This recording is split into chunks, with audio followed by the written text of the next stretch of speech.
भोजपुरी में फिर से बवाल शुरू हो गया है। इसीलिए कहते हैं भोजपुरी है तो बवाल है।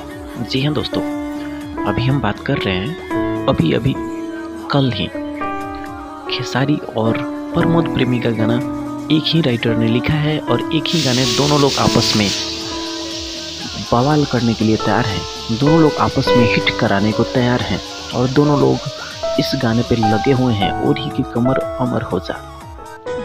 अब देखना ये है कि ये गाना किसका है, किसने पहले गाया है।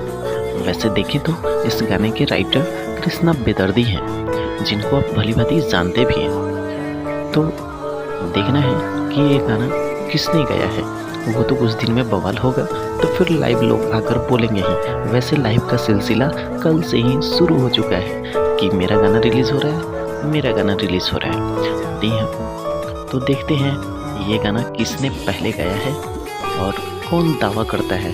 वैसे प्रमोद प्रेमी का ये रील्स छाया हुआ है फेसबुक और इंस्टाग्राम पे, तो आप लोग ज़रूर देखिए और अपना प्यारा सा कमेंट ज़रूर दीजिएगा और हमारे चैनल नौरंग एक्सप्रेस को सब्सक्राइब कर लीजिए।